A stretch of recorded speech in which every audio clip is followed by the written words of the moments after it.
Hello everyone, welcome to true IAS and PCS. Non constitutional bodies के context में दोस्तों हम लोग नेक्स्ट चैप्टर को स्टार्ट करते हैं।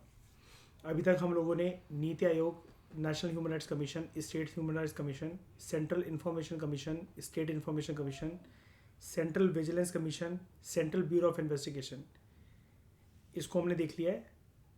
अब हम बात करते हैं लोकपाल एंड लोकायुक्त की।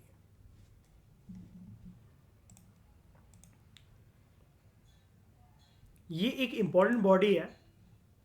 इसके बारे में शायद से आपने नाम तो जाना होगा, लेकिन आप इसको as a non constitutional body या फिर इसका रोल क्या होता है, कौन हो सकता है लोकपाल या लोकायुक्त, ये कोई ऑर्गेनाइजेशन है, इंस्टीट्यूशन है, या फिर किसी हम लोग इंसान को भी कह सकते हैं कि ये इंसान एक लोकपाल की पोस्ट पर है, ये इंसान एक लोकायुक्त की पोस्ट पर है। क्या ऐसा पॉसिबल है कहना? ये सारी बातें मैं आपको बताऊंगा इस चैप्टर के अंदर, ठीक है। इसका रिलेशन लेकिन ज़्यादातर उस चीज़ से है। मैंने आपको अभी जो चैप्टर करवाया था सेंट्रल विजिलेंस कमीशन, उसमें एक टर्म आपने सुनी थी ना, विसल ब्लोअर। ज़्यादातर लोकपाल और लोकायुक्त की जो चीज़ें होती हैं वो लाइमलाइट में आती हैं with respect to whistle blower.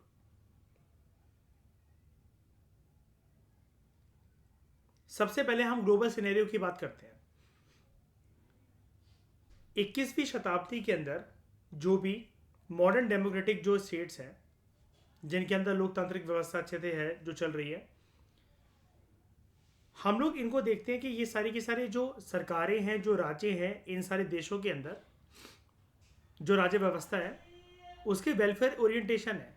यानी कि वो वेलफेयर सोसाइटीज़ हैं। जो सरकार का, जो स्टेट का जो वहाँ पर रोल है, it is towards ensuring welfare of the masses, welfare of the citizens, maximum welfare of the maximum masses, जिसको हम लोग क्या कहते हैं श्रेया?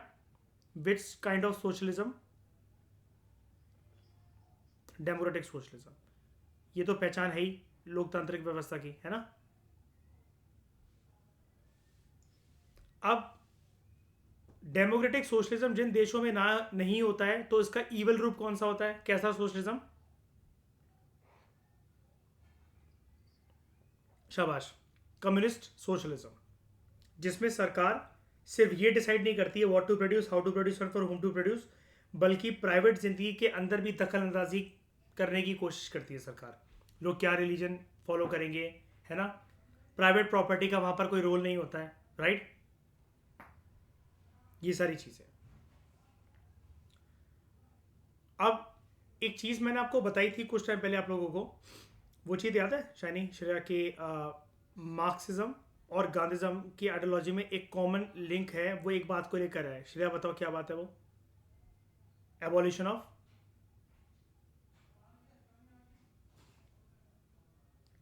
प्राइवेट प्रॉपर्टी का जो कंसेप्ट होता है ना, वो हैव्स एंड हैव नॉट्स के बीच में बहुत ज़्यादा फर्क पैदा करता है ना। स्टेट जो है वो बेस्ट इंश्योर कर सकता है सारी की सारी चीज़ें, ठीक है।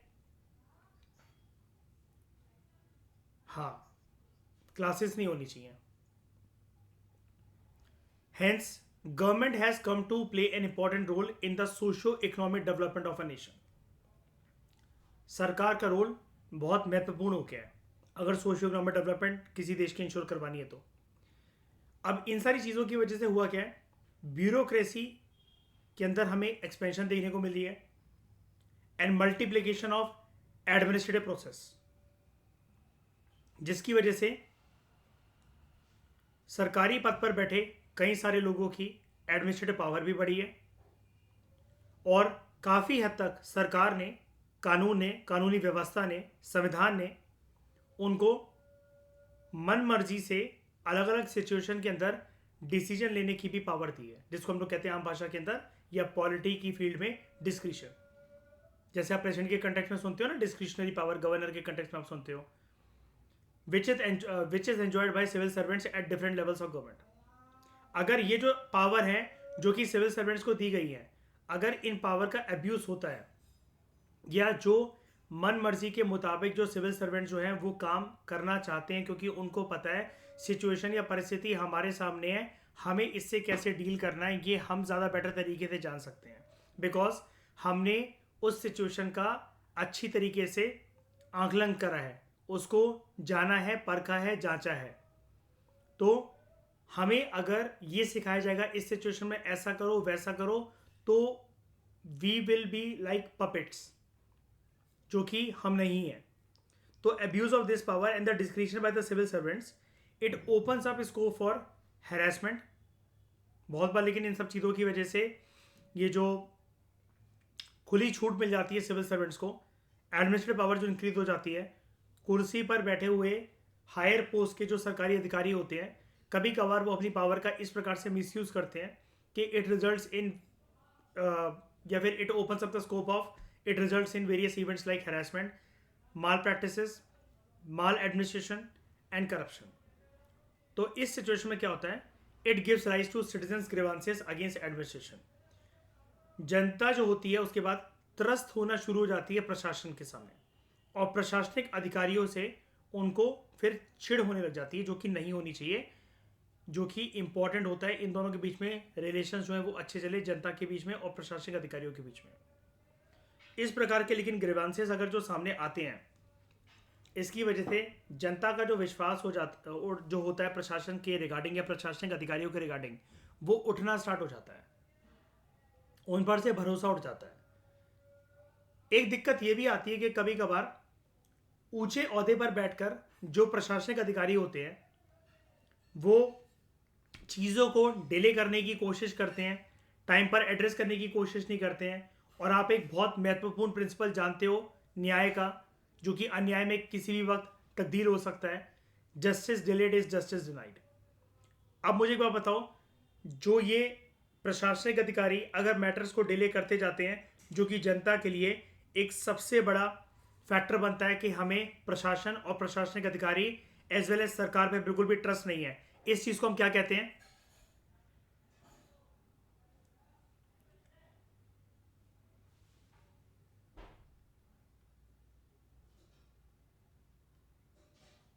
फाइलों को, है ना, अनएड्रेस्ड है वो मुद्दे, फाइलों में वो उन इश्यूज को लिखकर कोने में दबा दिया जाता है, राइट? इसको हम लोग कहते हैं रेड टेपिज्म। क्या सिटीजन्स के ग्रीवांसेस का एक महत्वपूर्ण मुद्दा, एक इंपॉर्टेंट मुद्दा 21st सेंचुरी के अंदर बड़ी सारी सरकारों के अंदर, बड़े सारे देशों के अंदर क्या रेड टेपिज्म है? बिल्कुल है।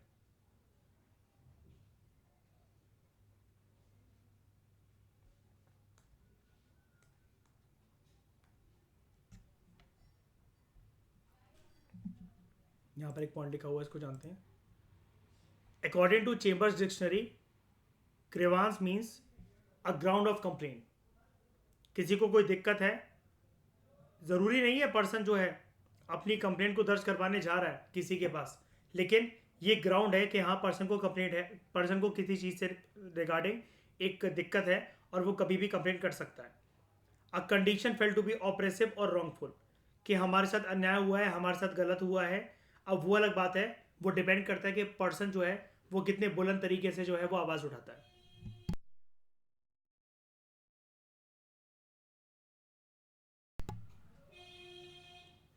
लोकतांत्रिक व्यवस्था की जो सक्सेस है और सोशियो इकोनॉमिक डेवलपमेंट सरकार किस तरीके से सुनिश्चित करती है जनता के लिए, ये एक बात पर डिपेंड करता है on the extent to which citizens grievances can be redressed. लोगों को जो ऐसा फील हुआ कि हमारे साथ अन्याय हुआ है, हमारा शोषण हुआ है, हमारी बात नहीं समझी गई, हमारी बात नहीं मानी गई, हमें किसी चीज़ के रिगार्डिंग कुछ दिक्कत है, उसको एड्रेस नहीं करा गया, ये डिपेंड, मतलब ये एक फैक्टर बन जाता है डेमोक्रेसी के सक्सेस को नापने का पैरामीटर, एज वेल एज ये देखने का पैरामीटर कि सोशियो इकोनॉमिक डेवलपमेंट जो है वो कितनी रियलाइज करवा रही है सरकार जनता को। अब इस ग्रीवांस रिड्रेसल सिस्टम को, जैसा कि आप जानते हो, अगर आप ग्रीवांसेस हैं उनका रिड्रेसल भी होना चाहिए, और सबसे बड़ा इसके अंदर एक सिस्टम जो इमर्ज होना चाहिए वो होना चाहिए ग्रीवांस रिड्रेसल सिस्टम। ये किसी भी प्राइवेट नौकरी करने वाले को मिलना चाहिए, सरकारी नौकरी करने वाले को मिलना चाहिए। प्रशासनिक अधिकारी जो हैं वो इनको जो हैं वो इनको रेज करें इस मैटर को, कि अगर किसी को भी सिटीजन को किसी भी प्रकार का ग्रीवांस है तो उसका रिड्रेसल होना चाहिए। इससे एक इंस्टीट्यूशन इमर्ज होकर आता है जो कि public sector, private sector, state government level पर, सेंट्रल गवर्नमेंट लेवल पर, लोकल गवर्नमेंट लेवल पर, हर एक जगह में, हर एक सरकारी दफ्तर, प्राइवेट ऑफिस, हर जगह पर आपको दिखने को मिलना चाहिए कि अगर एम्प्लॉय अगर आपके यहाँ काम कर रहा है, उसको किसी भी प्रकार की कोई दिक्कत है, उसकी ग्रीवांस का फटाफट से रिड्रेसल होना चाहिए, और इस चीज़ को हम लोग कहते हैं ग्रीवांस रिड्रेसल सिस्टम। तो हमारे देश में रिसेंट ईयर्स में कुछ इंस्टीट्यूशनल डिवाइसेस जो है वो क्रिएट करे गए हैं। सिर्फ हमारे देश में नहीं, उन सारे देशों में जहाँ पर ये माना जाता है कि डेमोक्रेसी को अपने फुलेस्ट पोटेंशियल पर वर्क करना चाहिए, और वो भी इस तरीके से कि जनता को ये लगे यस सरकार हमारे लिए है, ये देश हमारे लिए है, हमारे ग्रीवेंसेस को एड्रेस करा जाता है। तो बड़े सारे आजकल के जो आधुनिक, जो मॉडर्न, जो लोकतांत्रिक व्यवस्था वाले जो देश हैं, जिनके अंदर डेमोक्रेटिक सिस्टम जो है वो अच्छे से इम्बाइब्ड है, अच्छे से इनग्रेन्ड है, उन्होंने कुछ इंस्टीट्यूशनल डिवाइसेस, कुछ इंस्टीट्यूशन सेटअप करके रखे हुए हैं, ठीक है, ताकि जनता को उनकी समस्याओं का समाधान मिल सके, उनका ग्रीवांस रिड्रेसल हो सके। एक है द ओम्बड्समैन सिस्टम, हमारे देश में इसके लिए ओम्बड्समैन स्कीम भी है। एक है एडमिनिस्ट्रेटिव कोर्ट सिस्टम, और तीसरा है प्रोक्यूरेटर सिस्टम। अभी जानते हैं हम आराम से इसके बारे में। सबसे पहला डेमोक्रेटिक इंस्टीट्यूशन जो कि दुनिया में क्रिएट करा गया था सिटीजन्स की ग्रीवांस रिड्रेसल के लिए, वो था स्कैंडिनेविया में, स्कैंडिनेवियन नेशंस में एक इंस्टीट्यूशन आया था, institution of ombudsman. Donald C Rowat, an international authority on the ombudsman, calls it a uniquely appropriate institution for dealing with average citizens. Average citizen उनको कहा गया है जिनको प्रशासन से या प्रशासनिक अधिकारियों से किसी न किसी बात को लेकर दिक्कत है, लेकिन वो अपनी कंप्लेंट को एक रिक्विजिट अथॉरिटी के पास दर्ज करवाना नहीं जानते हैं। I again repeat, average citizen वो सिटीजन होता है, ये गवर्नेंस का एक एस्पेक्ट होता है। एवरेज सिटीजन जैसे आप एक आम नागरिक कहते हो, आम नागरिक ठीक है आप बोल सकते हो, लेकिन एवरेज सिटीजन वो सिटीजन होता है जिसको इतना पता है कि हाँ मेरे खिलाफ, मेरे साथ अन्याय हुआ है, मेरे खिलाफ किसी न किसी प्रकार का शोषण हुआ है। अब चाहे मेरा काम टाइम पर नहीं हुआ हो, या मुझसे पैसे लेने के बाद मतलब मेरा काम नहीं करा गया हो, मुझसे रिश्वत मांगी गई हो, मैं ये गलत होती हुई चीज़ों को देख रहा हूँ या देख रही हूँ, लेकिन मुझे नहीं पता कि मुझे रिक्विजिट अथॉरिटी, एक प्रॉपर अथॉरिटी या फिर जो राइट अथॉरिटी है वो कौन होगा, किसके पास जाकर अपनी शिकायतों को दर्ज करवाना चाहिए।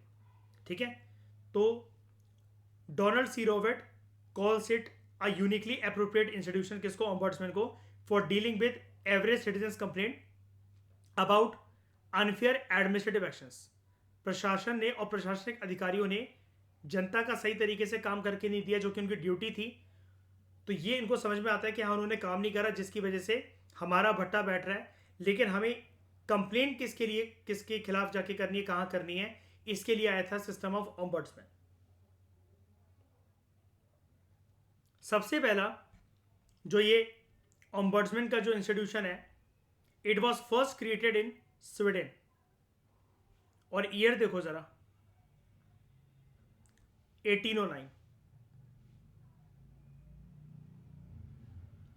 ओम्बर्ड वैसे भी एक स्वीडिश टर्म होती है, and it refers to a person who acts as the representative और स्पोक्समैन ऑफ अनदर पर्सन। यानी कि अब एक बात क्लियर हो गई, जैसा कि मैं आपको जब ये टाइटल समझा रहा था इस चैप्टर का, तब मैं बता रहा था कि ये क्या है, क्या ये कोई एक पर्सन है या इंस्टीट्यूशन है, क्या क्या क्या हम कभी किसी इंसान को बोल सकते हैं क्या, लोकपाल या लोकायुक्त। तो ऑब्वियस सी बात है आपको ये टर्म समझ में आ रहा है कि ये देखो ये हिंदी टर्म है, लेकिन अगर मैं आपसे बोलूँ ओम्बड्समैन स्कीम हमारे देश के अंदर है, तो क्या ओम्बड्समैन कोई एक पर्सन हो सकता है या फिर वो एक इंस्टीट्यूशन है, वो कोई इंसान हो सकता है, मेल या फीमेल? बिल्कुल हो सकते हैं, बिल्कुल इंसानी है। ठीक है, तो कैसे इंसान है? It refers to a person who acts as the representative और spokesman of another person. According to Donald C Robert, ombudsman refers to an officer जिसको लेजिस्लेचर के द्वारा अपॉइंट करा जाता है। डोंट वरी, आप ये कंफ्यूज मत होना कि लेजिस्लेचर कहाँ अपॉइंट करता है, कैसे अपॉइंट करता है, ये स्वीडन की अभी बात हो रही है। ठीक है, an officer appointed by legislature. हमारे देश में जो भी रिक्विजिट अथॉरिटी जो भी इसको अपॉइंट करती है, लेकिन ये एक ऑफिसर है, ये एक पर्सन है who is appointed by some machinery of the state, legislature, executive, judiciary, जो मर्जी हो सकता है वो, to handle complaints against administrative and judicial action, to handle complaints against legislative sorry against administrative and judicial action.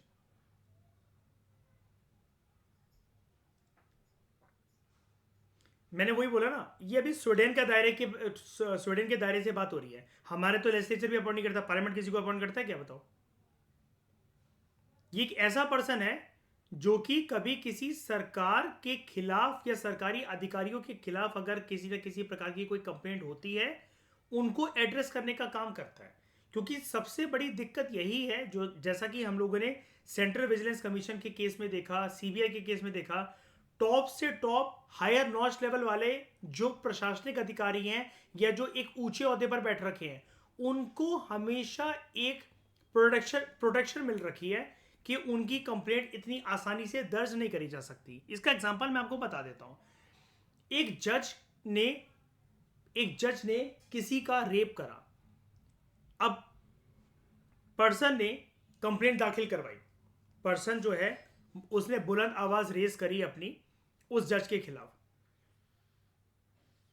सबसे पहले तो in person जज के खिलाफ जो भी एक्शन लिया जाएगा, पहले तो उसको इंसान की तरह देखते हुए, वो बात की बात है, सबसे पहले बात होगी उसके रिमूवल की, क्योंकि वहां पर उसके एथिक्स गलत बैठ रहे हैं। मुझे आज तक आप एक बात बता दो, कौन से जज का हमारे देश से किसी भी लेवल पर रिमूवल या इंपीचमेंट हुआ है, बताओ, सिंस 1947।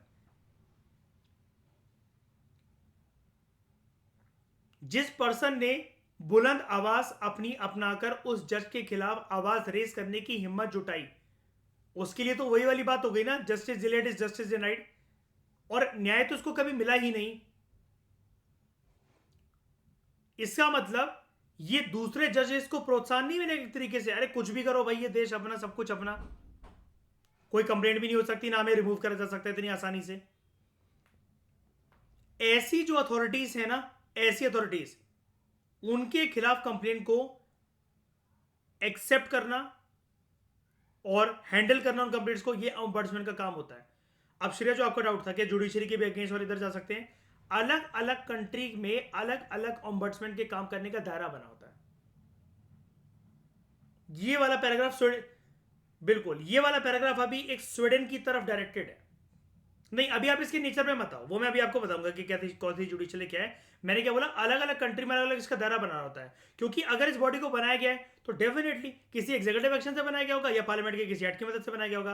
अब अगर एग्जीक्यूटिव एक्शन की मदद से बनाया गया है, चाहे पार्लियामेंट के एक्ट की मदद से बनाया गया है, और बाद में वही पार्लियामेंट्री एक्ट लाकर इसको कॉन्स्टिट्यूशनल बॉडी का दर्जा दे रहा है, हमें उससे लेना देना नहीं है। हमें लेना इस बात से है कि ओम्बड्समैन की पोस्ट को क्रिएट करने के बाद उस एग्जीक्यूटिव एक्शन में, उस पार्लियामेंट्री एक्ट में कितनी प्रोविजंस हैं जो कि उसकी पावर को कितने दायरे के अंदर सुनिश्चित करती है, and how this body will be different from CVC and CBI.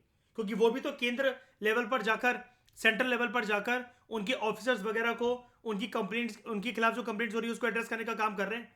CVC चलो फिर भी मानते हैं कि करप्शन के चार्जेस को देखता है, सेंट्रल विजिलेंस कमीशन। सीबीआई का दायरा तो और भी बड़ा है।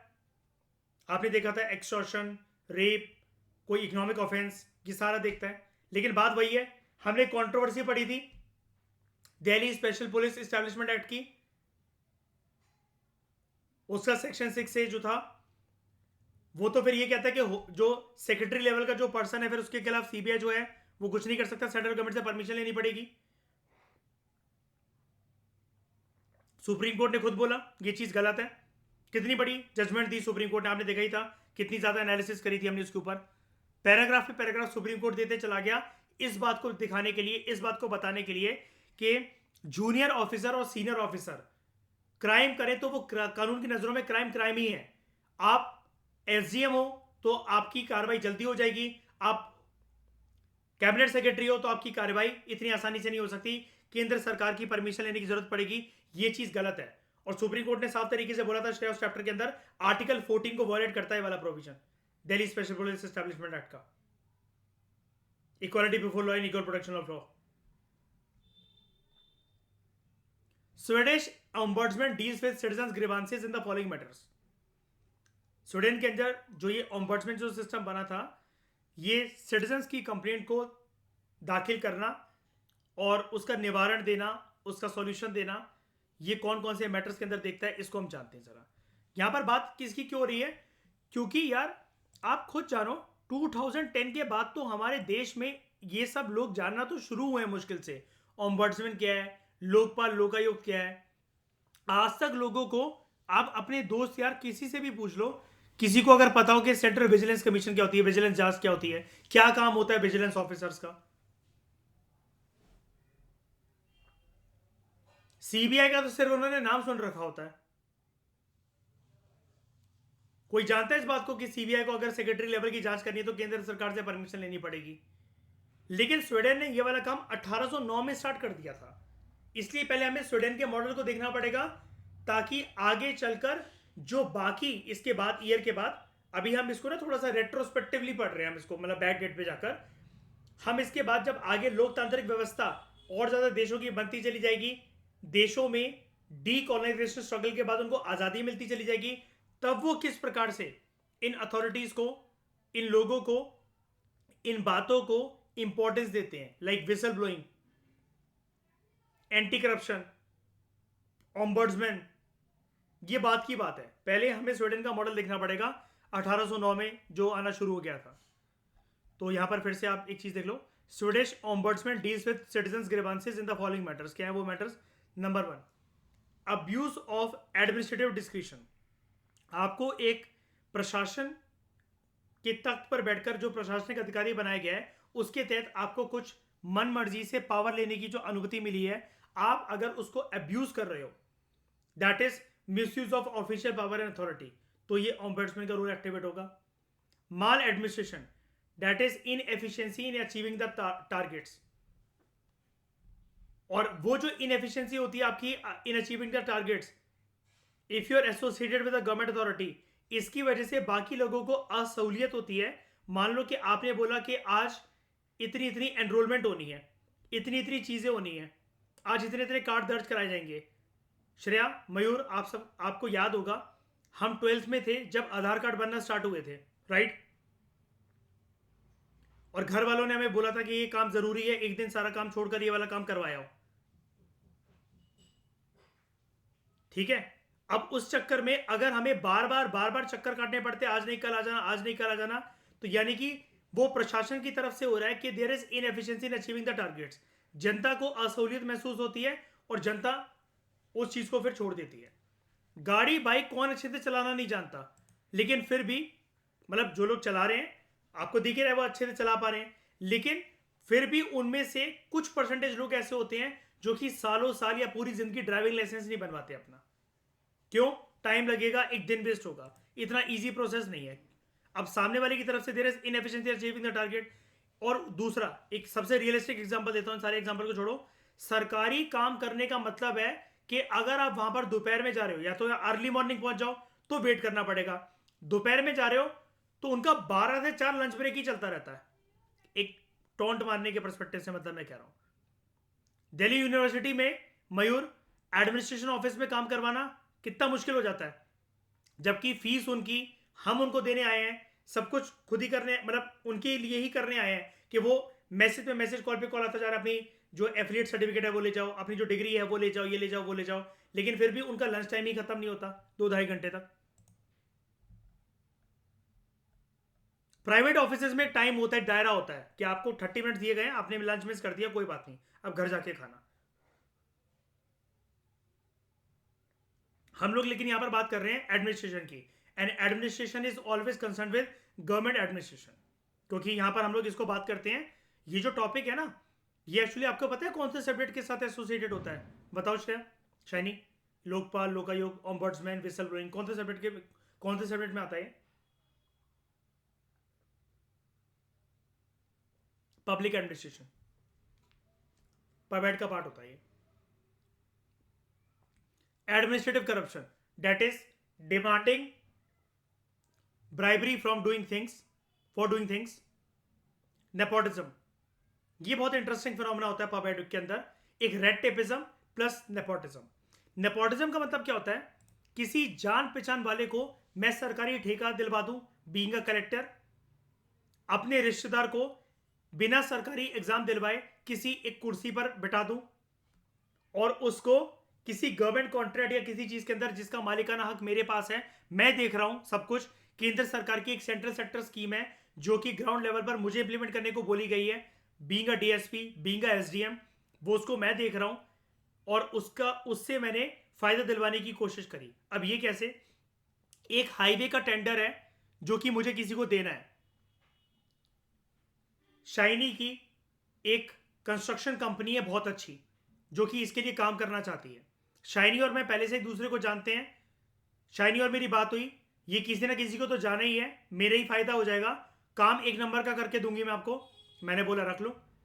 अब वो चीज जो मुझे एक तरीके से मेरी ड्यूटी सिर्फ इतना कहती थी कि मुझे एक बार के लिए और भी पार्टीज को देख लेना चाहिए था कि उनका प्रपोजल क्या था, वो सीमेंट में कितना डांबर मिक्स करने वाले थे, या फिर उनका प्रोग्राम क्या था, कितने दिन में रोड बनने वाली थी, वो कौन सा अंबुजा सीमेंट यूज करने वाले थे या फिर जेके सीमेंट यूज करने वाले थे, कौन सी पुट्टी यूज करने वाले थे, उसके अंदर कौन सा चूना, कौन सा मटेरियल यूज करने वाले थे। मैंने शाइनी की बातों को ना परखा, 360 डिग्री तो छोड़ो, ना लेफ्ट देखा ना राइट देखा, शाइनी डे को मैं जानता हूं, तो मैंने उसको वो ठेका दे दिया। This is known as nepotism. यहां पर दिक्कत ये नहीं है, अगर उसने अपनी काबिलियत पर वो ठेका लिया होता तो वो ठेकेदारी ली होती तो वो अलग बात होती, या फिर मैं दूसरों के प्रपोजल्स को कंसिडर करने के बाद एक न्यूट्रल डिसीजन पर आता कि नहीं यार, शाइनी मुझे पहले से जानती है और वो जो बता रही है वो ज्यादा अच्छी उसकी टेक्निक, उसकी तरकीब, उसका प्रपोजल ज्यादा अच्छा है as compare to other contractors. तो मैंने उसको वो फायदा दे दिया। पहले मुझे बताओ, नेपोटिज्म समझ में आया श्रेया, मयूर? क्या होता है नेपोटिज्म? आप कैसे दिखाओगे नेपोटिज्म प्रशासनिक अधिकारी बनने के बाद?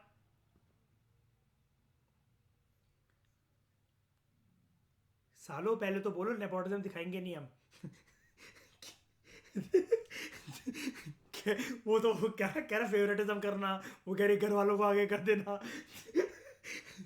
नहीं नहीं, मजाक कर रहा हूँ। हाँ ठीक है, सही बोल रहे हो, मैंने सवाल ही ऐसा पूछा है, मैं तो तरीका बता रहा हूँ। कितनी जल्दी आंसर आ गया यहाँ पर, हमें पता सर नेपोटिज्म कैसे करना है ना? हम तो सोच कर बैठे हुए हैं किस किस को आगे करना है, किस किस को क्या कहते हैं, किसके सामने टॉर ऊंची करनी है। हाँ बताओ, बोलो बोलो। अब शरे, आप कोई बात नहीं, अब तो पकड़े गए हो, अब तो बता दो। अब इंक्वायरी बैठ गई है। अब सीवीसी के सामने बचो, बच नहीं सकते। हाँ, फेवरेटिज्म करना,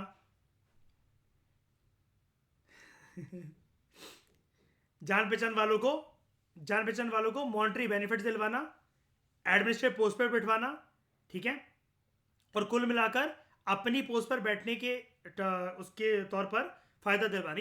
ये पता है, ये छोटी से छोटी बात भी हो सकती है नेपोटिज्म की, बड़ी से बड़ी भी हो सकती है। स्कूल में मान लो एक नर्सरी क्लास का कोई एक सीट बाकी है, सीट चल रही है, ठीक है, मैं मान लो कि मध्य प्रदेश के अंदर एक कलेक्टर हूं, मैं मुरैना का कलेक्टर हूं। अब वहां पर किसी को स्कूल में एडमिशन करवाना है और आप में से किसी का फोन आ जाता है कि हमारी जो मामी है उनके भतीजे का एक लड़का है और उनका एडमिशन करवाना है, थोड़ा सा जरा देख लेना। मुझे सिर्फ एक फोन करना है, मेरे लिए क्या दिक्कत है? आप मेरे दोस्त हो, आपने मुझे काम के लिए बोला, मुझे क्या दिक्कत हो सकती है? लेकिन बात ये हो सकती है, उसके अंदर दिक्कत ये हो सकती है कि हो सकता है वो किसी एक डिजर्विंग बच्चे को, या फिर जिन्होंने बहुत टाइम से वेट कर रहे हो, कुछ भी कर रहे हो, वो प्रॉपर एक तौर तरीके से किसी को, वो जो गिनी चुनी सीटें थी उस स्कूल के अंदर वो मिलने वाली थी एक बच्चे को, लेकिन मेरे फोन करने की वजह से वो जो प्रोसीजर था वो डगमगा गया पूरा का पूरा। कलेक्टर साहब का फोन आया।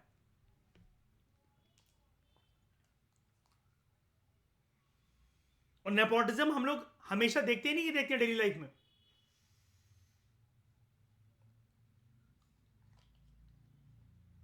छोटे छोटे बच्चे पुलिस वाले पकड़ ले अगर उनको। अभी रुक जाओ, मामा जी को फोन लगाता हूँ, मामा जी डीएसपी हैं।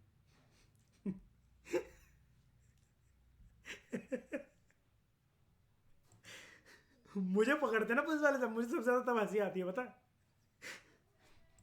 मैं ना बोलने के लायक हूँ कि मैं कौन हूँ, ना मैं घर पे फोन करने के लायक हूँ कि मुझे क्यों पकड़ लिया।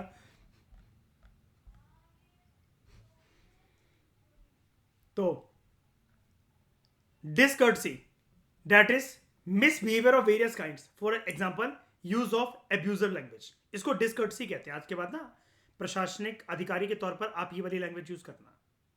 डिसकर्टसी जैसे क्या होता है, क्योंकि दोस्तों नेपोटिज्म तो मैं आपको एकदम से ऐसे नहीं दिखा पाऊंगा कि कोई वीडियो दिखा दी मैंने आपको, मतलब वो दिखा दी। नेपोटिज्म तो आप मतलब अच्छे से समझ गए हो। मैं आपको पहले डिस्कर्टसी दिखाता हूँ।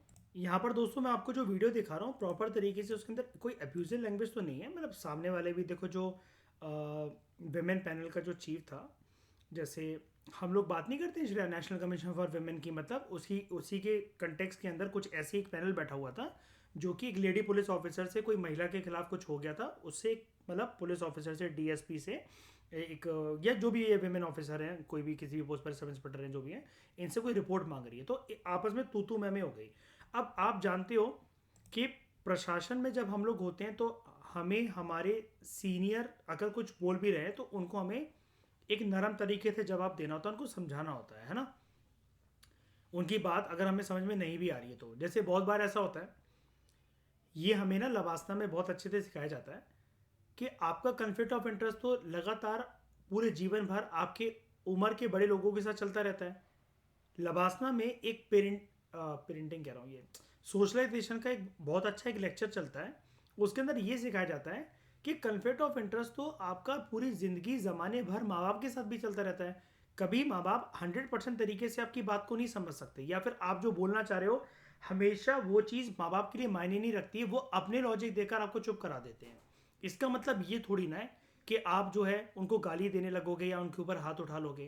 तो यहाँ पर ये सिखाया जाता है आपको कि भले ही कोई पर्सन आपसे उम्र में छोटा या बड़ा है, लेकिन वो अगर आपका प्रशासन में एंटर करने के बाद अगर आपका सीनियर हुआ, जैसे कि उस दिन मैं बात बता रहा था ना आपको कि एसएचओ होंगे, सब इंस्पेक्टर होंगे, आप जाओगे तो वो हमारे पापा या दादाजी की उम्र के होंगे, तो रोज के पैर छू के घुसोगे ऑफिस में उनके।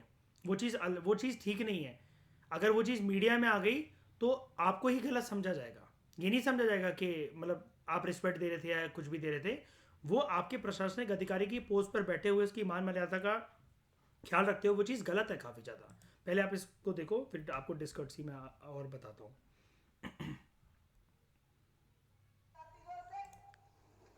मना कर दिया था। लड़की का 3 बार तूने चेकअप कराया है। बाहर निकल, बिल्कुल बाहर निकल। तेरी डिपार्टमेंटल इंक्वायरी होगी। बाहर बिल्कुल जवाब नहीं देना, बिल्कुल जवाब नहीं देना मुझे। बाहर बिल्कुल। 3 बार लड़की का चेकअप करा दिया, लड़के का नहीं कराया। जवाब मुझे नहीं देना। एसएचओ बाहर ले जाओ उसे, एसएचओ बाहर ले जाओ। आपने हमें जवाब दिया है? बिल्कुल।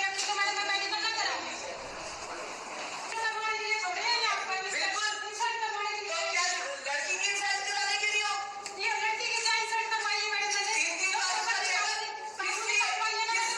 इसलिए तो वहां से क्या लड़की 3 बार चेकअप कराया लड़की का? लड़के को बिठा के 3 बार चेकअप कराया। हमें तो तुम्हारा तभी काम चलिए आप बहस मत करिए, बाहर जाइए आप। हमारे खिलाफ लेटर दे दीजिए। एक सेकेंड प्रॉपर कलेश जिसको कहते हैं ना, लाइक क्योंकि सास भी कभी बहू थी वाले सीरियल वाली कलेश, वो यहाँ पर चल रही है प्रशासनिक अधिकारियों के बीच में।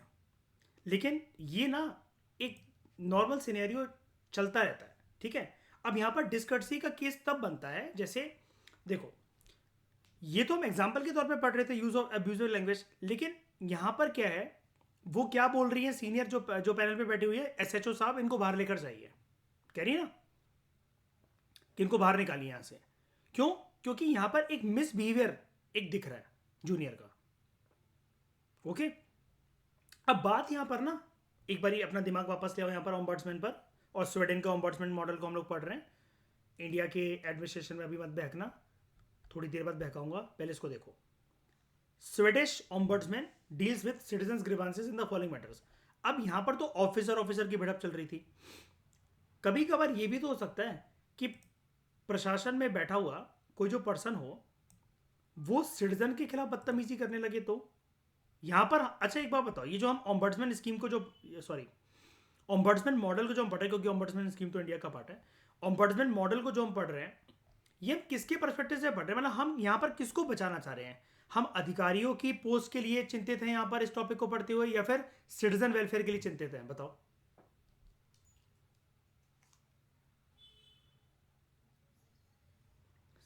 सिटीजन्स की तरफ ओरिएंटेड है ना ये टॉपिक, है ना? उनको प्रशासन या प्रशासनिक अधिकारी से 1% भी दिक्कत नहीं होनी चाहिए, इसी के बारे में है ना ये टॉपिक, है ना? कि कोई जो है पोस्ट पर बैठा हुआ जो कि उनके लिए सर्विस प्रोवाइडर या सर्विस गिवर है, वो सिटीजन को कैसे भी करके तंग ना करे, उनको सरकारी दफ्तरों के चक्कर ना कटवाए, है ना? ताकि कल को जनता का लोकतांत्रिक व्यवस्था से, सरकार से और प्रशासन से विश्वास ना उठ जाए। यानी कि प्रो सिटीजन मॉडल हुआ कि नहीं हुआ, ये बताओ।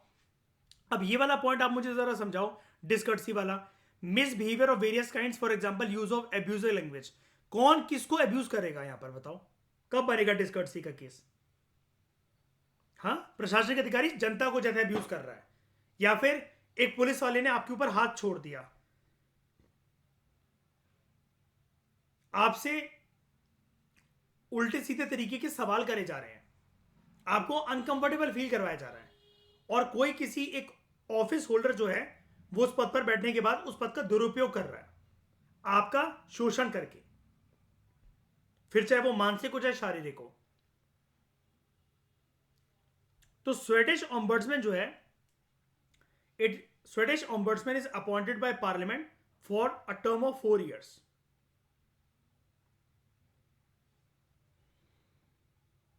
आपको नहीं जानना है इन सब चीज़ों को, बस एक बार दे रखा है इसलिए पढ़वा रहा हूँ, ठीक है? हमें क्या जानना उनका पार्लियामेंट कितने साल के अपॉइंट करता है, कौन अपॉइंट करता है उसको। He can be removed only by parliament on ground of its loss of confidence in him. Ground देख रहे हो क्या है? जब तुम पर हमें विश्वास नहीं रहा कि तुम्हें ये जो कंप्लेंट्स एड्रेस करनी थी और तुम अब खुद एक गुनाहगार बने हुए हो, तब पार्लियामेंट इसको निकाल सकता है। ही और शी, कौन? Ombudsman, submits his annual report to the parliament, and hence ombudsman is known as parliamentary ombudsman also, because उसकी जवाबदेही किसकी तरफ है स्वीडन में? पार्लियामेंट की तरफ। But ombudsman is independent of parliament, legislature as well as executive and judiciary। Report उनको देगा, उनकी नियुक्ति जो है, जो रिमूवल है, वो भी पार्लियामेंट करेगा, लेकिन पार्लियामेंट ने स्वीडन में ombudsman के हाथ खोल रखे हैं, उसको किसी दायरों से, किसी बंदिशों से बांध नहीं रखा है, बिकॉज ऑम्बड्समैन यहां पर क्या कर रहा है? कंप्लेंट को स्वतंत्र रूप से एड्रेस करना चाहता है, ताकि वो किसको इंसाफ दिलवा सके? जनता को। बात समझ में आई?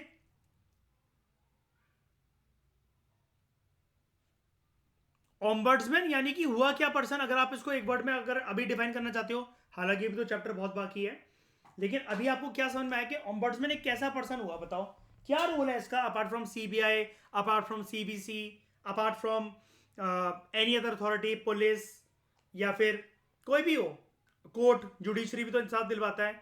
वो जुडिशरी तो बल्कि क्या माना जाता है? Custodian of fundamental rights, guardian of fundamental rights. फिर भी ऑम्बड्समैन आपको पढ़कर क्या समझ में आया अभी तक? ये क्या करता है?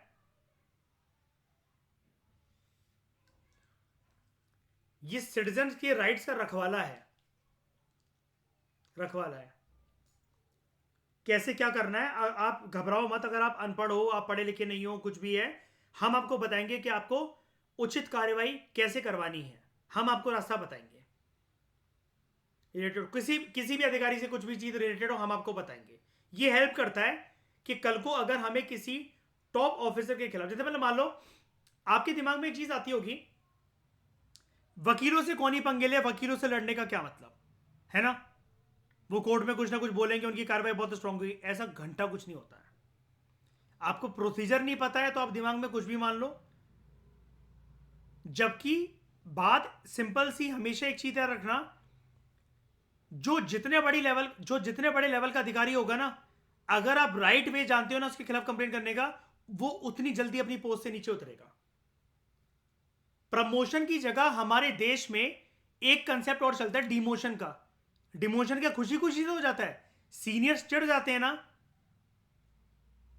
प्रशासन चिढ़ जाता है ना अपने ही बंदों से, तभी तो उसको वो, मान लो मुझे, अगर मैं आज डीएसपी को ज्वाइन कर लूं, डीएसपी के बाद मध्य प्रदेश में एएसपी बनाया जाता है, डेप्यूटी सुपरिटेंडेंट ऑफ पुलिस के बाद असिस्टेंट सुपरिटेंडेंट ऑफ पुलिस बनाया जाएगा, या एडिशनल कहा जाता है उसको, I am sorry, additional superintendent of police.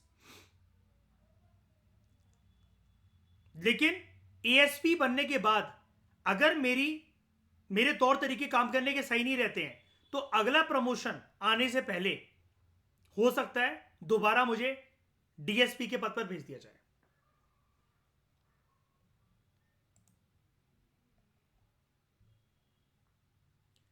Ombudsman एक कॉन्स्टिट्यूशनल अथॉरिटी है and enjoys the power to supervise the compliance of laws and regulations by the public officials. यानी कि प्रशासनिक अधिकारी जो भी हैं वो जो भी कानून देश में बन रखे हैं, रेगुलेशंस, उनके अकॉर्डिंग काम करें, अपने काम करने के दायरे को कानून के दायरे से बाहर जाकर ना निभाएं। ऑम्बर्ड्समैन ये भी देखने का काम करता है कि जब वो अपने किसी भी कुर्सी पर बैठे हुए हैं उसका दुरुपयोग तो नहीं कर रहे हैं, अपनी ड्यूटीज को प्रॉपर तरीके से डिस्चार्ज कर रहे हैं कि नहीं कर रहे हैं। तो दूसरे शब्दों में ombudsman keeps a watch over all public officials, civil officials, judicial officials, and military officials, so that they function impartially, objectively, and legally in accordance with the law.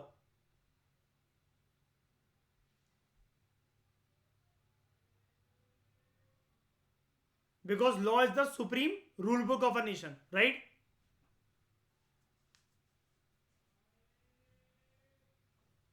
Objectively का मतलब ये है गलती अगर हुई है तो वो गलती ही है, अब हमें फर्क नहीं पड़ता तुम एसएचओ की औलाद हो या खुद एसएचओ हो।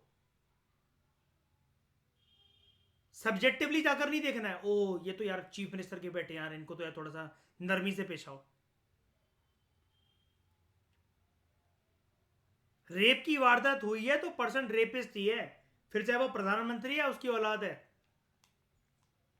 ये होता है ऑब्जेक्टिवली का मतलब देखना।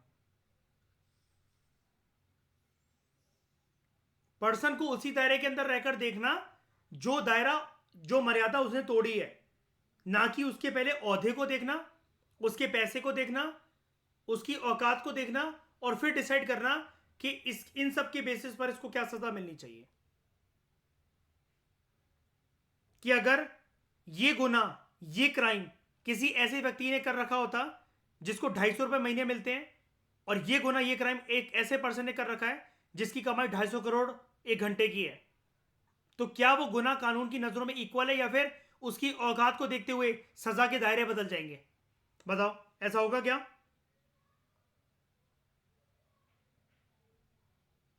इक्वल है। और ये कौन से आर्टिकल के अंतर्गत आता है? विच फंडामेंटल राइट? 14। क्या कहता है जो कि आर्टिकल 14 से?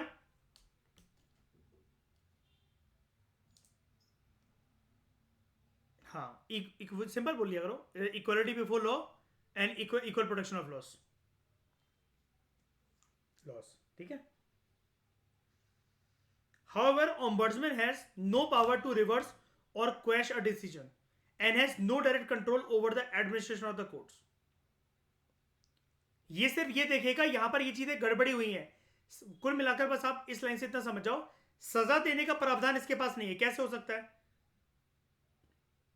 तो काइंड ऑफ जैसे कि आप इसको शायद समझ रहे थे, ये बिल्कुल वैसे ही है अलग अलग कंट्रीज के अंदर, इसका दायरा वही है। अब ऐसा तो नहीं कि इंडिया में अगर जो हम पढ़ रहे हैं अभी तक स्वीडिश मॉडल जो हम पढ़ रहे हैं ये पूरा ही बदल जाएगा, ऐसा भी नहीं है, है ना। हल्का फुल्का हमारे देश के अंदर इसकी अपॉइंटमेंट रिमूवल का प्रोसेस, कोई एक्ट के दायरे से इसको बांधना, वो अलग चीजें हैं। लेकिन ये तरीके थे जैसा कि आप इसको शुरू में समझ रहे थे, ये क्वासी जुडिशियल बॉडी की तरह ही फंक्शन करता है। जुडिशरी तो कोई भी चीज नहीं हो सकती ना। Local court, supreme court, high court कोई चीज कैसे हो सकती है? हमने कितनी पावरफुल बॉडी पढ़ी, उसके सामने ये सब क्या है? एनएचआरसी से बड़ी कोई बॉडी अभी तक आपने पढ़ी है कॉन्स्टिट्यूशनल बॉडीज में? बताओ आप सब। फिर भी क्या वो कोर्ट है अपने आप में? एनएचआरसी कोर्ट है अपने आप में?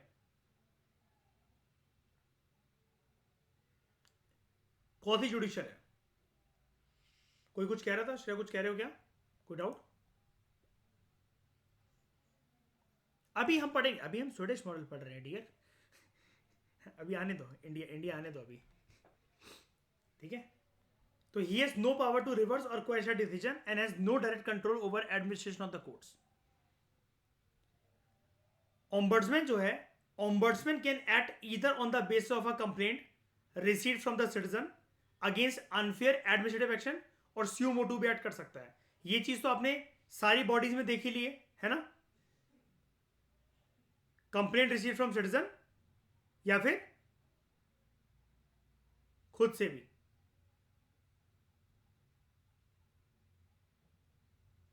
On its own initiative. He can prosecute any erring official including the जजेस. एरिंग का मतलब क्या है? जो कि अपने दायरे के अंदर रहकर सही तरीके से काम नहीं कर रहा, कानूनी दायरे के अंदर रहकर, राइट. लेकिन ये किसी पर्सन को क्या नहीं दे सकता? Ombudsman, he or she cannot inflict any punishment. तो ये कैसी बॉडी हुई? स्वीडन के अंदर एक कैसी बॉडी हुई?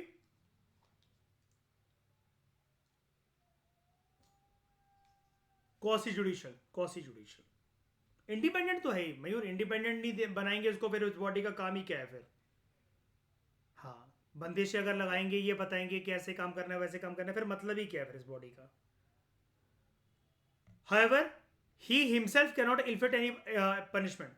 He or she only reports the matter to the higher authorities for taking the necessary corrective action.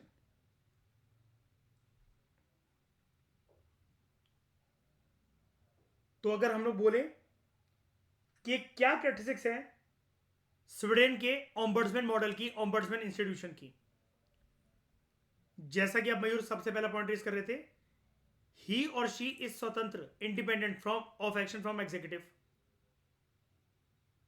अब ये वाले जो पॉइंट्स हैं श्रेया, कि हम कह सकते हैं इंडिया का भी मॉडल यही होगा.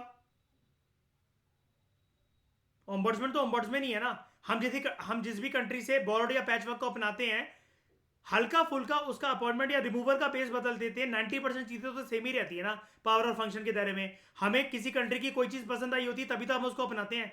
हम यहाँ पर स्वीडन की तैयारी थोड़ी ना कर रहे हैं. स्वीडिश मॉडल के एक इंस्टीट्यूशन को, एक पावर, एक बॉडी को हम लोग यहां पर पढ़ रहे हैं, है ना. अब वो चैप्टर हमारे देश में क्या आकर बन जाता है? लोकपाल एंड लोकायुक्त.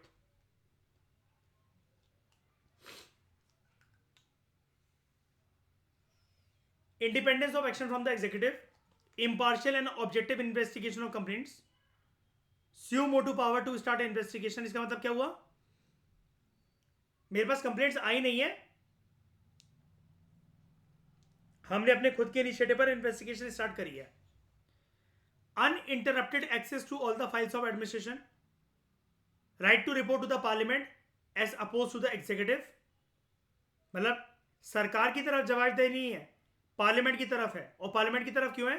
क्योंकि कर्ता धर्ता इनका पार्लियामेंट है. पार्लियामेंट ही तो इनको अपॉइंट करता है और रिमूव कर सकता है. जब इन्होंने अपना ट्रस्ट खो दिया तो रिमूव हो जाएंगे. पढ़ा था ना अभी ऊपर स्वीडन मॉडल के अंदर. He can be removed only by the parliament on the ground of its loss of confidence in him.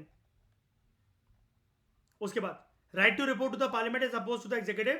The institution of ombudsman is based on the doctrine of administrative accountability to legislature only, not to executive, neither to judiciary. Wide publicity given to its working in press and other media. कि देखो ये कैसे कहते हैं ना लोग, पर्दाफाश कर रहे हैं. Direct, simple, informal, cheap and speedy method of handling complaints.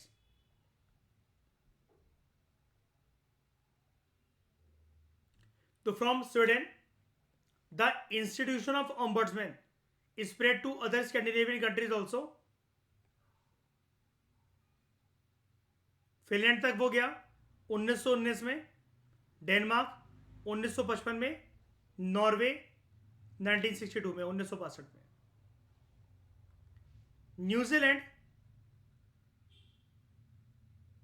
एक पहली कॉमनवेल्थ कंट्री है दुनिया के अंदर to have adopt the ombudsman system in the form of a parliamentary commissioner for investigation in 1962. इन्होंने क्या बना रखा अपने देश में पोस्ट? एक बंदा, parliamentary commissioner for investigation. UK ने,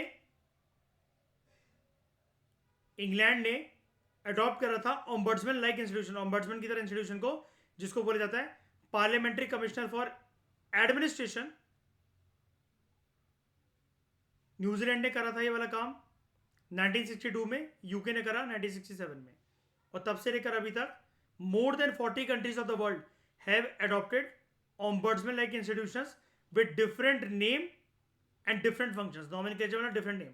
भारत के अंदर मुद्दे की बात करते हैं, सारी बातों को छोड़कर, भारत के अंदर ये मेन मुद्दा है हमारा। Ombudsman in India is known as Lokpal या लोकायुक्त। तो यहां पर जाकर एक चीज लिख लो श्रेया, सब लोग लिख लो,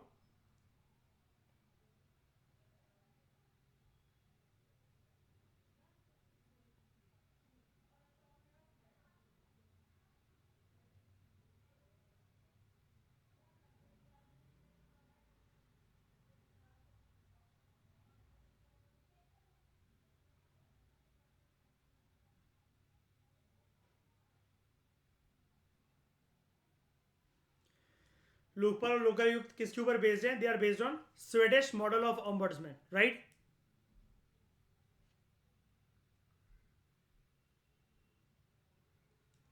Donald C Robert says that the institution of ombudsman is the bulwark. मैंने बोलवर्क के बारे में आपको बताया था ना कुछ चैप्टर्स पहले पॉलिटी में, दीवार, एक ढांचा, एक स्ट्रक्चर जो कि आंधी तूफानों से, किसी भी रॉन्गडूइंग से आपको बचाए।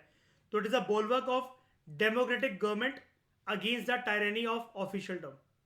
ऑफिशियलडम मतलब जो प्रशासनिक अधिकारी प्रशासन के अलग अलग कुर्सी पर, अलग अलग तख्त पर बैठ रखे हैं, उनकी मनमानी ना चले, उनकी टायरेनी ना चले, जिसकी वजह से आपका काम डिले हो जाए, ठीक है, और जनता का, आपका मतलब जनता का काम डिले हो जाए, और जनता जो है फिर विश्वास उठा ले उस लोकतांत्रिक व्यवस्था से, उस देश की जो लोकतांत्रिक व्यवस्था है उसके ऊपर से, या फिर प्रशासन से, जो चीज गलत होगी काफी ज्यादा। और फिर जब जनता का इन सब चीजों से विश्वास उठता है तो जनता इंसाफ मांगने के लिए फिर कानूनी दरवाजे पर भी नहीं जाती है कि कौन इतना टाइम वेस्ट करेगा। इसका एग्जांपल देता हूं।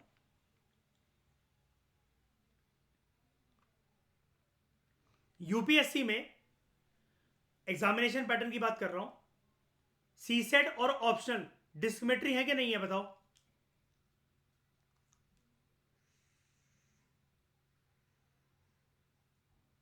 है?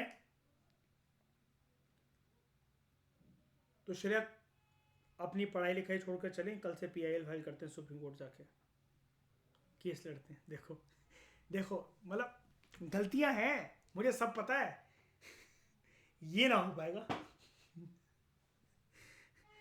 दिमाग में सबसे पहले श्रेया हमारे क्या आता है, हम अगर वो इंसाफ मांगने गए, हम दूसरों को इंसाफ दिलवा देंगे, हमारा भट्टा बैठ जाएगा इस जन्म का यूपीएससी क्लियर करने का, राइट। और ये भी नहीं पता कि जो एंड स्ट्रगल है वो हमारी अटेम्प्ट तक चलेगा, रिजॉल्व हो भी पाएगा कि नहीं हो पाएगा। लेकिन एक चीज की गारंटी जरूर है, ऑप्शनल सीसेट के ऊपर कुछ करा जाए चाहे ना करा जाए, हमारी अटेम्प्ट पक्का बर्बाद हो जाएंगी इस चक्कर में, राइट। दिमाग में पहले से ही आ गया जुडिशरी का लंबा रास्ता। ये है lack of trust on judiciary. और ये lack of trust on judiciary person को देखते हुए, श्रेया मुझे देखते हुए अच्छा बुरा नहीं है कि हम जुडिशरी को गलत नुमाइंदगी को देख रहे हैं, ये जुडिशरी ने अपनी इमेज बना रखी है हम जैसे जनता की नजरों में, ड्यू टू बैकलॉग। और अब तो श्रेया वैसे भी ना जाए कभी, क्योंकि अभी तक 3 करोड़ सिखाया जा रहा था हमें, है ना। अब तो 5 करोड़ केसेस चल रहे हैं pending, thanks to date current affair magazine का स्टैट्स। हाँ 5 हो गए, मैंने और श्रेया ने पढ़ा था एक दिन, ये याद है श्रेया वो पॉलिटी वाले में। तो while Gerald E Caiden describe the ombudsman as institutionalised public conscience.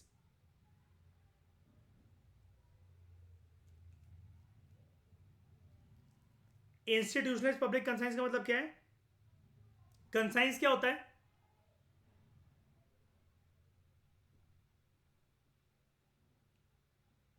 आपके अंदर से जो एक अच्छा काम करने का जो भाव प्रकट होता है वो कंसाइंस होता है, जो कि गाइड करता है आपकी मोरालिटी को, आपके एथिक्स को, what should be done and what should not be done, right? Public conscience क्या हुआ और इंस्टीट्यूशनलाइजेशन क्या हुआ उसका? इंस्टीट्यूशंस में बैठे हुए जो भी ऑफिसर्स हैं वो अपने इस कंसाइंस को पहचाने कि जनता क्या चाहती है, राइट? प्रशासनिक अधिकारी के तौर पर बैठकर आप डिसाइड नहीं कर सकते कि आप क्या चाहते हो, जनता क्या चाहती है। जैसा कि मैंने आपको बताया था, आप जबरदस्ती अपना प्यार किसी के ऊपर नहीं थोप सकते, सामने वाले को अगर पसंद ना आ रहा हो तो। यह चीज प्रशासन की एक बहुत बड़ी चीज है कि सरकार में जो लोग हैं वो ऐसे पॉलिसी इनिशिएटिव स्कीम वगैरह चला रहे हैं कि उनको ये लगता है ये हमारा तरीका है आपसे प्यार दिखाने का, चाहे जनता उस प्यार को एक्सेप्ट करे चाहे ना करे। तो यहीं से वो कंसेप्ट में आपसे आपको बार बार बोलता रहता हूं, प्यार आप दिखाना चाह रहे हो वो जरूरी नहीं है, सामने वाला उसको लेना चाह रहा है कि नहीं लेना चाह रहा वो बहुत जरूरी है। ये एक प्रशासन का सबसे बड़ा ड्रॉबैक होता है कि जनता इसलिए प्रशासनिक अधिकारी को या प्रशासन को कभी लाइक नहीं करती है, बिकॉज उनके दिमाग में एक ही चीज आता है, delay delay delay delay delay. और दो चीजें मैंने आपको बताई, nepotism and red tapism. Again ये वाली चीज सेकेंड एआरसी की रिपोर्ट में है और ये आपका सिलेबस का एक इंपॉर्टेंट कंपोनेंट, इसके अंदर हम लोग पढ़ेंगे।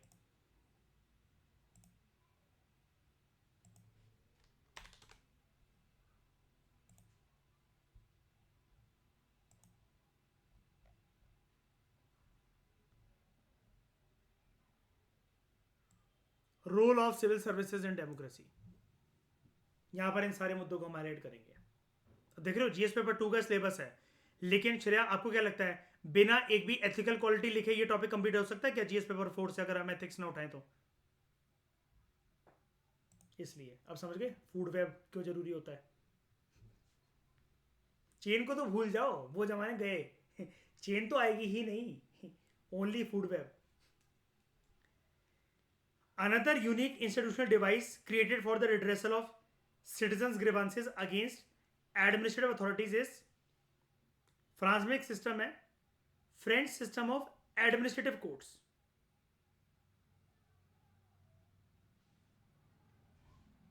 Due to its success in France, the system has gradually spread to many other European and African countries like Belgium, Greece and Turkey. कुछ जो सोशलिस्ट कंट्रीज हैं लाइक पुरानी यूएसएसआर और अब जो रशिया है, China, Poland, Hungary, Czechoslovakia, Romania, they have created their own institutional device for the redressal of citizens grievances. और यहां पर इन कंट्रीज के अंदर बोला जाता है प्रोक्यूरेटर सिस्टम इसको। It should be noted here that the office of procurator general is still functioning in Russia. He is appointed for a tenure of 7 years.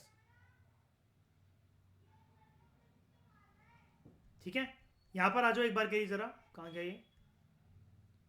ये कुछ इंस्टीट्यूशनल डिवाइसेस हम पढ़ रहे थे जो कि दुनिया के अलग अलग कोनों में अलग अलग देशों ने इसका गठन कर रखा है सिटीजन्स की ग्रीवेंस रिड्रेसल के लिए।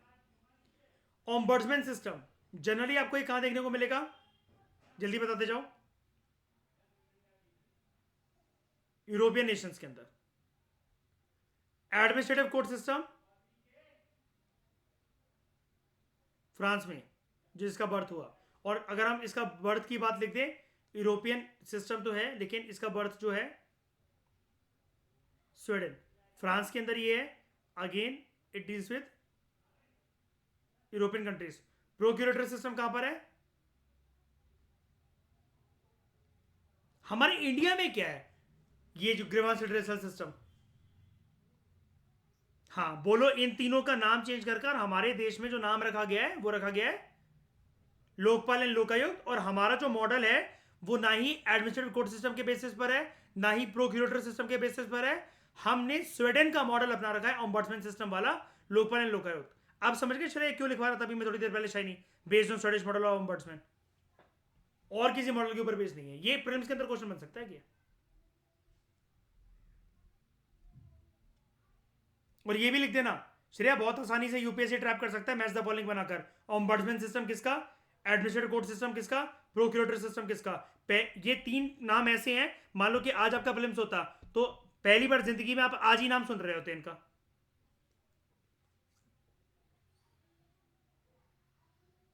और यूपीएससी पागल तो है नहीं कि उसमें ऑप्शन दे देगा लोकपाल एंड लोकायुक्त और इंडिया दे देगा लिखकर। दे भी दिया गया तो पता चला ट्रैप ऑप्शन बनाने में क्या दिक्कत होती है। ट्रैप करते आपको, आप उसको सॉल्व करने के बाद भी एक ही ऑप्शन तक पहुंच पा रहे हो, बाकी 3 आपसे सॉल्व नहीं हो रहे।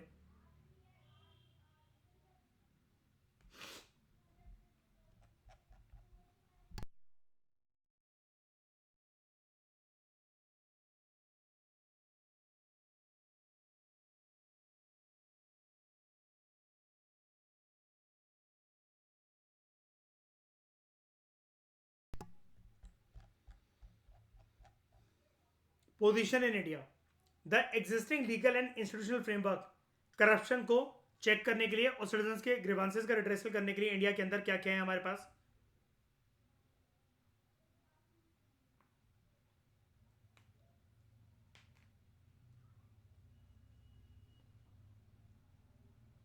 एक है public servants inquiries act 1850, IPC 1860, special police establishment act 1941, Delhi police establishment act 1946, prevention of corruption act 1988, commission of inquiry act 1952 against political leaders and eminent public man, all India services conduct rules 1968।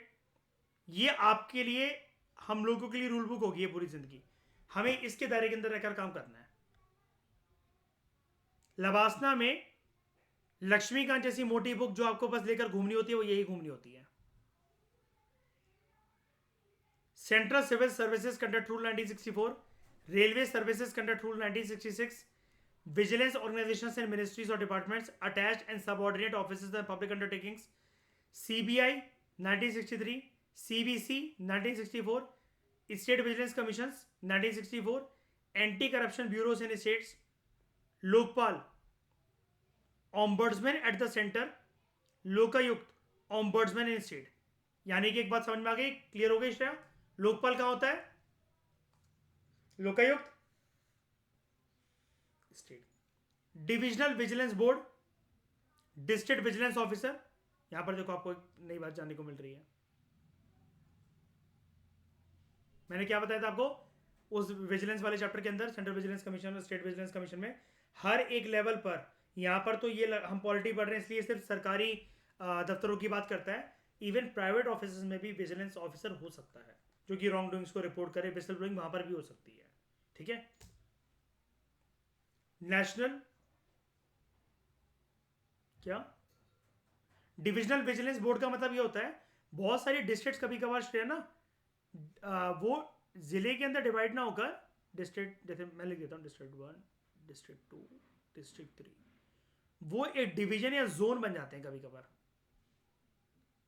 आपको क्या लगता है श्रेया, ग्वालियर क्या है? ये जो नाम है ग्वालियर, ये क्या है? डिस्ट्रिक्ट लगती है ना, जोन है एक्चुअली। हाँ ऐसे, तो ये डिस्ट्रिक्ट विजिलेंस कमीशन मतलब ये डिविजनल विजिलेंस बॉडी होता है।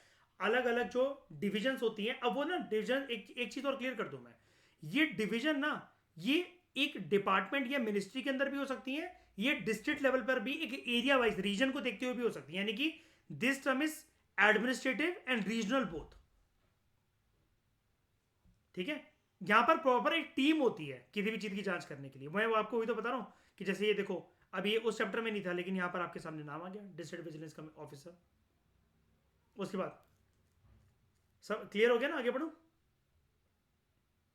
National consumer dispute redressal commission, ये चैप्टर पढ़ा था हमने नई वाली लक्ष्मीकांत के अंदर, अगर आपको याद हो, 7th एडिशन। एक एग्जांपल दिया था मैंने आपको, मदर डेयरी का डब्बा गलत आ गया, कंप्लेंट लिखी गई उससे, और फिर पूरा का पूरा उन्होंने एक क्रेट भेजी थी।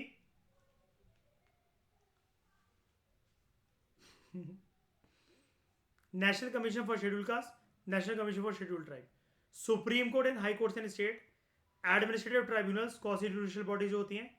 अच्छा, मुझे जरा एडमिनिस्ट्रेटिव ट्राइब्यूनल का एक एग्जांपल देना अच्छा सा।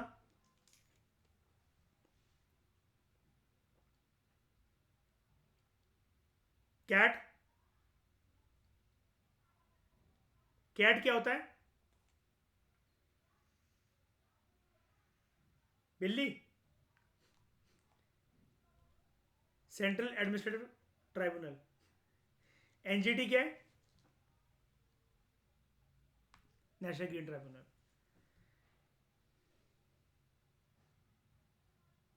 उसके बाद directorate of public grievances in the cabinet secretariat 1988, parliament and its committees, file to field programme in some states like Kerala. इस इनोवेटिव स्कीम के अंदर क्या होता है? The administrator goes to the village और the area and hears public grievances and takes immediate action wherever possible. इसको क्या कहते हैं?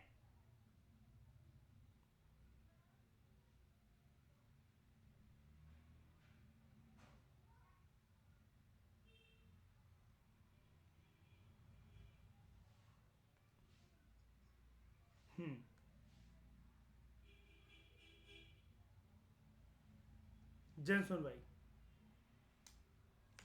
हर कलेक्टर शाम को 1 घंटे बैठता पब्लिक के साथ, हर कलेक्टर। मोदी जी ने तो और बंदिशें लगा रखी हैं इसके ऊपर कि 1.5 से 2 घंटे बैठा करो, बल्कि बैकलॉग निपटाना है ना, क्योंकि अब कुछ कुछ ऐसे होते हैं केसेस फिर बहुत ज़्यादा आते आते थे ना डिस्ट्रिक्ट के अंदर। डिस्ट्रिक्ट में तो कोई वेरिएशन होती है क्या? वो मतलब क्या कोई लिमिटेशन होती है क्या? कुछ भी।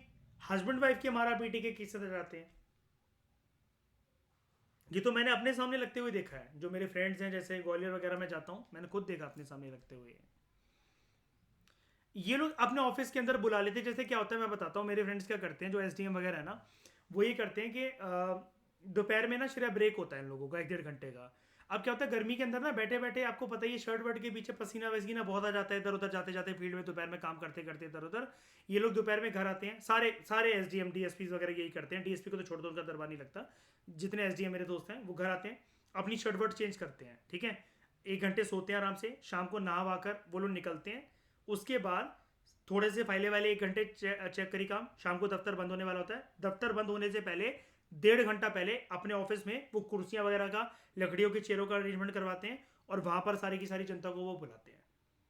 उसके बाद वो फाइलें लिखते रहते हैं। अच्छा राम बाबू जी, आपका केस है, मैंने आपकी इंक्वायरी कंडक्ट करवाने के लिए बोल रखी है, आप मेरे पास ना 17 तारीख को आना। हाँ माता जी आप आगे आ जाओ, आपने मुझे कल आधार कार्ड का केस के बारे में बोला था, मैंने ऐसा बोलते हुए सुना है, मतलब उनको काम करते हुए सुना है। तो माता जी आप आ जाओ, आधार कार्ड का आपका वो केस था। आप ना एक काम करिएगा, अपने बेटे से बोलिएगा कि ये सर्टिफिकेट वो दे दे, ठीक है। आप उनका नंबर दे दो, मैं उनको व्हाट्सअप कर दे रहा हूँ। तो फिर वो उनको बोलता है हाँ जी श्यामलाल जी ऐसे करके, या जो भी उनके ऑफिसर्स होते हैं कि जूनियर ऑफिसर्स के, आप माता जी को बता दो बाहर जाकर प्रोसीजर ये क्या होता है। मतलब आप समझ रहे हो श्रेया, जल्दी छोटी से छोटी सिटीजन की ग्रीवेंसेस हैं, जल्दी जल्दी जल्दी जल्दी उसका निपटारा करना। और आज जो वो पिक कर रहे हैं कि माता जी आप आगे आ जाओ, और आपने जब मुझे कल जो ये वाली बात बोली थी, परसों ये वाली बात बोली थी, यानी कि उसके ऊपर प्रोसेसिंग के बाद अपडेट करने के लिए उनको बुलाया जा रहा है। और अगर आज भी अपडेट नहीं हो रखा है तो उनको बता दिया जाता है 17-18 तारीख को मेरे पास आ जाना। अच्छा हाँ जी बताइए आपका क्या मसला है? तुमने बोला ऐसे ऐसे हमारे गांव में ना बगल वाले जो हैं वो हमारी उधर गांव की तरफ जो ज़मीन है वहाँ पर बाउंड्री बना रहे हैं, तो वो एक तरीके से कब्जा करने की कोशिश कर रहे हैं। तो फिर यहाँ पर ये जो एसडीएम साहब हैं ये कॉल करते हैं उस ज़िले के मतलब अपने ही ज़िले के, मतलब जो उस लोकल ऑफिसर को, कोई पुलिस ऑफिसर को, कि जाके पता लगाओ पूरा माजरा क्या, पूरा मामला क्या है। और फिर उनको बोला जाता है, पूछा जाता है आपके पास अपनी ज़मीन का पट्टा है, आपके पास सारे दस्तावेज रेडी हैं, कल को अगर ये केस कोर्ट में जाता है तो आप ये लगा पाओगे। मैं एक काम करता हूँ, मैं आपकी कलेक्टर साहब से बात कराता हूँ, ये वाला काम कलेक्टर साहब के दायरे के अंदर भी आता है, वो भी डिस्ट्रिक्ट मजिस्ट्रेट है, तो इस चीज़ के ऊपर सुनवाई आपकी वो भी कर सकते हैं। आप मुझे बता दो आप कब कंफर्टेबल हो, मैं आपकी तारीख लगवा देता हूँ, कटघरे में खड़ा कर कर वो आपकी सुनवाई कर देंगे वहाँ पर खड़े होकर। समझ में आ रहा है कैसे काम होता है शाम को रोज? क्लियर है?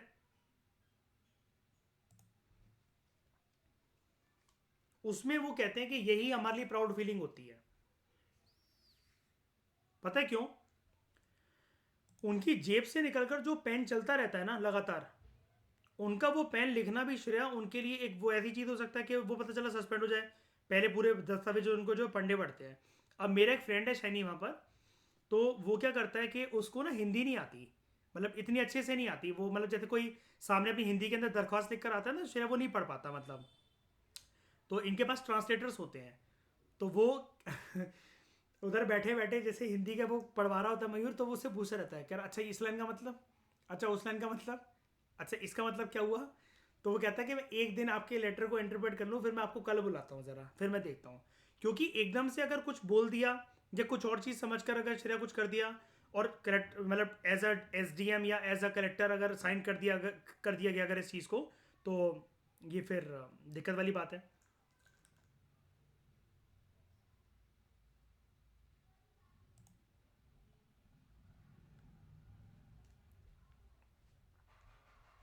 क्योंकि आपकी कंप्लेंट होने में भी टाइम नहीं लगेगा ना, कि उन्होंने वो दस्तावेज साइन करके दिए थे। ये वाली चीज़, क्या कह रहे हो मयूर? हाँ, झूठे केस देखो, आपके साइन ना फिर हर जगह बोलते हैं, फिर बात ये है, आप अपनी जुबान से मुकर सकते हो, डॉक्यूमेंट्स अगर आपके खिलाफ है ना तो आप उससे नहीं मुकर सकते। फिर कहते हैं ना, कोर्ट इमोशंस के बेसिस पर, जज्बातों के बेसिस पर नहीं चलता। जज्बात हमारे कहाँ से निकलते हैं? हमारी जुबान से। एविडेंस के बेसिस पर चलता है कोर्ट। एविडेंस तो फिर आप जितने भी जज्बाती हो या कुछ भी हो, अगर एविडेंस आपके खिलाफ है तो आप गए। लेकिन एक ना चीज़ होती है, ये जो है ना all India services conduct rules, ये तो हमें सिखाया जाता है कि कैसे काम करना है। हमारे पास एक इम्यूनिटी भी होती है। इम्यूनिटी ये होती है, जबरदस्ती कोई भी मीडिया आपसे सवाल जवाब नहीं कर सकती है। ये पावर सिर्फ हमारे देश में सिविल सर्वेंट्स के पास है। ये पावर सिर्फ हमारे देश में सिविल सर्वेंट्स के पास है, क्योंकि नेताओं तक को नहीं छोड़ती है मीडिया वगैरह। क्योंकि ये देखा जाता है कि यार, जिस जो भी कलेक्टर की, DSP की, SDM की जो जवाबदेही है, वो अपने जब बैठेंगे दफ्तर में, या जिस भी मंत्री को या जिस भी सेंट्रल गवर्नमेंट या स्टेट गवर्नमेंट को उनको रिपोर्ट करना होगा, CM साहिबा को, CM साहब को, वो कर देंगे। हर एक स्टेप के ऊपर अगर उनके माइन्यूट माइन्यूट इंटरेस्ट को देखते हुए अगर मीडिया वाले उनके पीछे पड़ जाएं, तो ऑलरेडी इनके ऊपर इतना काम का, लोकल लेवल के ऊपर इतना प्रेशर रहता है ग्राउंड लेवल पर, कि फिर ये सही दायरे के अंदर रहकर अपना काम नहीं कर पाएंगे। इसलिए यू आर इम्यून, कि मीडिया वाले आपसे सवाल जवाब नहीं करेंगे। इसलिए ना, कई लोग ये सोचते हैं IAS बनने का फायदा ही क्या हुआ, UPSC करने का फायदा ही क्या हुआ। गूगल पे डालो तो एक इंफॉर्मेशन छोटी सी चली आती है, यूट्यूब पर डालो तो कोई वीडियो ही अवेलेबल नहीं है। वो वीडियो इसलिए अवेलेबल नहीं है, वो आप फेमस इसलिए नहीं हो, बिकॉज आपकी इम्यूनिटी की वजह से आपसे सवाल जवाब ज्यादा कोई करता ही नहीं है। And if you want to remove that information, अगर आपने कोई करप्शन नहीं कर रखी है, वो नहीं कर रखी, वो अलग बात है, तो आप इसकी अपील अपने डिपार्टमेंट में कर सकते हो और तब वो इंफॉर्मेशन रिमूव हो जाती है। लेकिन वहीं पर अगर आप लोकल जो प्रेस जो होती है, जैसे बहुत सारी जगह पर ना न्यूज़पेपर आता है, अब तो हालांकि वो भी न्यूज़पेपर है नेशनल लेवल का, लेकिन जैसे श्रेया अपने पंजाब में पंजाब केसरी चलता है जैसे, ठीक है। और जैसे UP MP में जैसे मयूर आपने सुना होगा, ये चलता है, दैनिक जागरण चलता है जैसे, है ना। तो बहुत सारे ऐसे होते हैं, मतलब लोकल लैंग्वेज के न्यूज़पेपर या फिर लोकल न्यूज़पेपर, वहाँ पर आप देखो अखबार भरे रहते हैं सुबह सुबह के, कल कलेक्टर साहब ने ये करा था, DSP साहब ने ये करा था, वो करा था, वो भर रखे होते हैं। शुरू शुरू में शौक लगता है, जब आप भी लवासना से जाओगे ना, जैसे अब ट्रेनिंग प्रोग्राम के अंदर थोड़ा सा चेंज कर दिया गया है। अब आप ना थोड़े दिन के लिए, मतलब अपने मनपसंद डिस्ट्रिक्ट में रहकर या आप जहाँ से भी हो, आप वहाँ पर जाकर थोड़े दिन के लिए आप देख सकते हो, संभाल सकते हो अपने मतलब सीट्स को कह रहा हूँ, मतलब इन द सेंस कि जिस भी पोस्ट पर आप ट्रेनिंग करना चाहते हो, तो मतलब आप वहाँ पर थोड़े दिन रहकर आ सकते हो। अब ये फाउंडेशन कोर्स से लबासना से अब ये चीज़ अलाउ कर दी गई है कि आप थोड़े दिन, मतलब अपने ज़िले के आप IPS IAS बनकर आप आ सकते हो, जिस भी ज़िले आपने जो चुन रखा है, एक ट्रायल मोड पर, एक उसके मोड पर। तो उसमें आपका नाम आने लग जाता है अखबारों के अंदर कि कल उन्होंने ये डिसीजन लिया, वो लिया। आप सीख रहे होते हो ना, क्योंकि आप ट्रेनिंग कर रहे होते हो आप उस टाइम पर।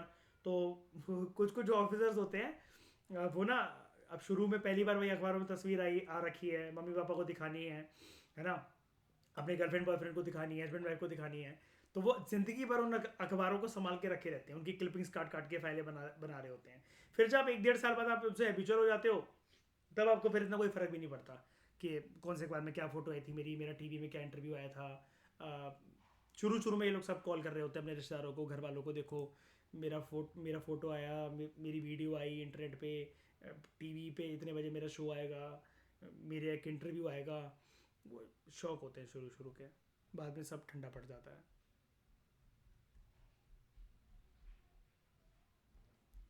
तो तो इस डिस्कशन में दोस्तों फिलहाल इतना ही। Thank you very much for discussion. Next lecture के अंदर हम लोग जानेंगे प्रॉपर तरीके से जो ऑम्बड्समैन बॉडी हमारे देश के अंदर है, Lokpal. Thank you very much.